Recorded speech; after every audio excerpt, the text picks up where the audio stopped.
from Bugeye, guys. Last week we showed you this car that's here from Michigan. It has come quite a long way. I drove it today and it drives beautifully. Looks great with these cosmic 13-inch wheels, which I happen to also really love. So very soon this car will be heading home to Rob in Michigan with nice results, and the dashboard is set up. We just have to finish building the interior.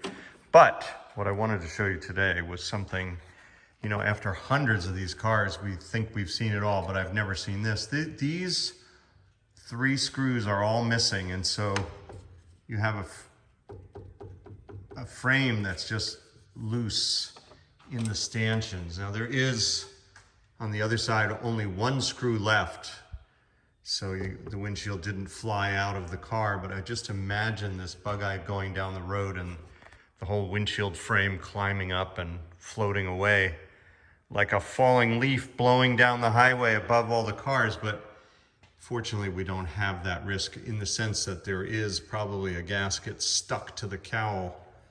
In any event, we have to take this apart, but it's a good reminder of something to look at as you look at these cars. And this one is also missing, or if it's there, it's sort of petrified to the degree that it might as well be missing. It's missing the little gaskets. We sell those in our catalog, of course, and you can see the cowl gasket as well is also pretty shot on this one, but we'll replace that, and we sell those too. And this glazing rubber will also get replaced because this glass has to come out to fix these.